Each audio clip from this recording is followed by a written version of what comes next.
the iguana lord seethed with rage. He instinctively wanted to summon reinforcements, monsters under his command, but quickly realized this was the eastern region, outside his dominion. With a disdainful snort, he hissed, "I don't need other monsters to kill you. Necrotic cells." As the words left his mouth, he lunged at Lin Tian with terrifying speed. Thick, black-green saliva dripped from his jaws, losing malevolence. With a savage snarl, he spewed the toxic fluid at Lin Tian. Each droplet teemed with billions of aggressive bacteria. In a world without antibiotics, just a smear on the skin meant a death sentence within 3 days. The infection couldn't be washed away. No amount of bathing, burning, or freezing would help. Even a single surviving bacterium would replicate rapidly and consume the host. But Lin Tian didn't flinch. He unleashed his skill, brutal roar, sending out a thunderous shockwave that shattered the oncoming saliva midair. Not a single drop reached him. The iguana lord, caught completely off guard, stood motionless, his eyes rolled back in shock. Lin Tian saw his chance. He dashed forward, dagger in hand, aiming straight for the creature's heart. The first stab barely scratched the iguana lord's thick scales. But Lin Tian didn't hesitate. With a swift follow-up strike, the blade plunged deep into flesh. Blood burst forth like a geyser, spraying in all directions. He had struck the heart. The searing pain jolted the iguana lord back to his senses. Staggering back, he roared, "You filthy goblin! What just happened?" "I blacked out." He clutched his bleeding chest. 1 second passed. 2, 3. Then, he pulled his hand away, revealing that the massive wound had already healed. Gobu Tian and the others stared in disbelief. Lin Tian, however, remained calm. Oomph, super regeneration. But it only works once. It was a rare survival trait, much like a gecko regrowing its tail. The iguana species could endure a single fatal injury and bounce back. Gritting his teeth, the iguana lord growled, "Then I won't give you another chance." Hormone growth. In an instant, his body began to swell. He shot up to over 5 meters tall, his physique exploding with bulging muscles like boulders welded to his frame. His once small scales transformed into gleaming golden armor, encasing him from head to toe. Even his eyes were shielded by a thin, translucent white membrane. "I feel it, the power," he bellowed. "Overwhelming strength. How will you fight me now?" Every inch of his body was now armored with formidable defense. The only exposed weakness was beneath his tail, an area virtually impossible to target. Gobu Quang and the others tensed, their faces grim. Gobu Tian especially looked wary, his instincts screaming that this enemy was unlike any they had faced before. Lin Tian also felt the mounting pressure. Quietly, he began channeling the earth element, planning to use it to slow the beast down. His strategy: inject the blood of decay into the creature's system, rendering him powerless from within. Swish! Suddenly, a rusty longsword pierced through the iguana lord's back. Blood erupted once more, staining the air. Everyone gasped, eyes wide with shock. No one had seen who attacked. The crude blade was clearly a goblin weapon worn in basic. Even with Lin Tian's own finely forged sword, breaking through the golden armor would have been uncertain. Who are you? Birdman? No, let me see." The iguana lord choked on his blood, struggling to twist around and identify his attacker. But before he could finish, slash! The sword twisted sharply. In a clean, upward arc, the blade sliced through the iguana lord's body like a knife through cake, cutting him in half from the abdomen to the crown of his head. The iguana lord didn't even get the chance to scream. He died instantly. Everyone stood frozen in shock, their expressions tense and wary. Whoever could kill so decisively had to be unimaginably powerful. Could it be the Cannibal Eagle Sr.? Lin Tian speculated aloud. Realistically, he was the only one who might come to their aid. The iguana lord's corpse split apart, falling heavily to the ground. Behind him stood a figure.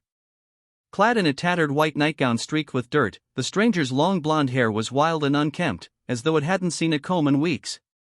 They appeared frail and fragile. She has brilliant blue eyes, wide with disbelief, locked onto Lin Tian. Finally, found you. With that, her eyes rolled back and she collapsed from sheer exhaustion. Stunned silence followed. Then chaos erupted. A wave of goosebumps swept through the goblins. Panic set in. It's over. The Sword Saintess has breached the tribe. Boss, you run. I'll hold her off. Wah! We're doomed. Every goblin had their own way of expressing fear, most involved running or shouting. Lin Tian instinctively stepped back, disbelief plastered across his face. He raised his hand and barked, "Get a grip! Are you all blind?" That crazy woman passed out. At that, Kobukwang blinked. Oh, so she did. She tracked us down in that state? Took down the iguana lord with a rusty blade while barely standing? Thank the heavens she fainted. Lin Tian muttered, still rattled. Looking at her pale, grimy face, still beautiful despite the grime, he was momentarily caught in a memory. Now, the once revered Sword Saintess looked more like a fallen angel, dragged into the dirt. Gobu Kwang readied his weapons, an axe in one hand, a black iron sword in the other. We should finish her off while she's out cold. Gobu Tian, here, you do it. I'm not doing it. It's your sword. Gobu Tian shuddered. Both turned to Gobu Shan. He pretended to be deeply interested in the stool in front of him. Boss, check this out. Isn't this stool the most stool-like stool you've ever seen? Idiots. Lin Tian snapped. She's unconscious and you're all scared stiff? Who said anything about killing her? She's more valuable alive. Tie her up. His eyes gleamed with scheming intent. An angel in the dirt, a fallen angel indeed. And if she had truly fallen, perhaps he could make her his own. The Sword Saintess was quickly and thoroughly bound. Gabuyu and several others gathered around, watching the scene with curiosity. Boss, don't you think this is a bit excessive? Ropes tightly secured her limbs, leaving no room to struggle. Better safe than sorry. She's the strongest of the Empire's youth, nearly equal to the Lionheart Emperor himself, Goblin Slayer said solemnly. She'd spent the most time among humans, and her words carried weight. Lin Tian nodded. Exactly. We'll talk when she wakes up. The entire group stood on edge. This was the Sword Saintess. And they had her tied up. A tale worthy of legends. It was sheer dumb luck. A full day and night had gone by. Everyone remained on edge, waiting. Lin Tian had already devoured the Iguana Lord's corpse, but their gazes stayed fixed on her. The passing hours felt eternal. Lin Tian finally lost his patience. Damn it, is she asleep or just out cold? Hearing this, Gobiyu glanced at the Sword Saintess's peaceful face and hesitantly reached out to poke her. Eat? A shiver ran through Gobiyu. So soft, like jelly. That single poke shattered the Sword Saintess's dreamlike trance. Slowly, her long lashes fluttered open. Her clear, beautiful eyes widened in surprise as she took in her surroundings. Watch out! Gobu Shan and the others instantly leapt back a full 10 meters. Even bound, the Sword Saintess radiated danger. No one wanted to be too close. Lin Tian, though less dramatic, kept his distance and stayed alert. He eyed her cautiously. Long time no see. Sword Saintess. Once fierce enemies, this was their first face-to-face exchange. Last time they'd been close, she had been unconscious.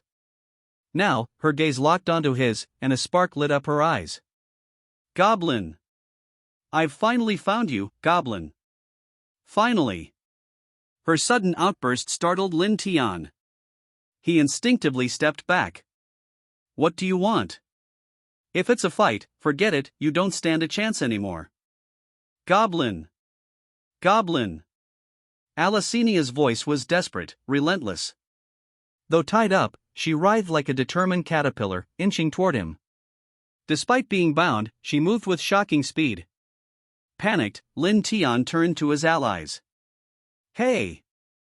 I've been feeding you this whole time. Hold her down. Without hesitation, Gobu Kwang and the others scrambled behind her, reaching for the ropes. But in their frenzy, they tugged at the wrong spot, the knot. The rope slipped off her in one smooth motion, as if they'd been sealing her power. In a flash, she was free and already by Lin Tian's side. It's over. You're all useless. Lin Tian's face paled as dread sank in. He'd walked right into a trap. He had one life left, but next time, he swore, he'd kill her for good to avoid future threats. Gobu Tian slapped himself in frustration. Gobu Kwang. You've doomed the boss. Boss. Gobu Kwang wailed, panic setting in as he froze. Make sure to subscribe to my other channel, which will be dedicated to novel-based recaps of this manhwa and other popular manhwa like Revenge of the Ironhound.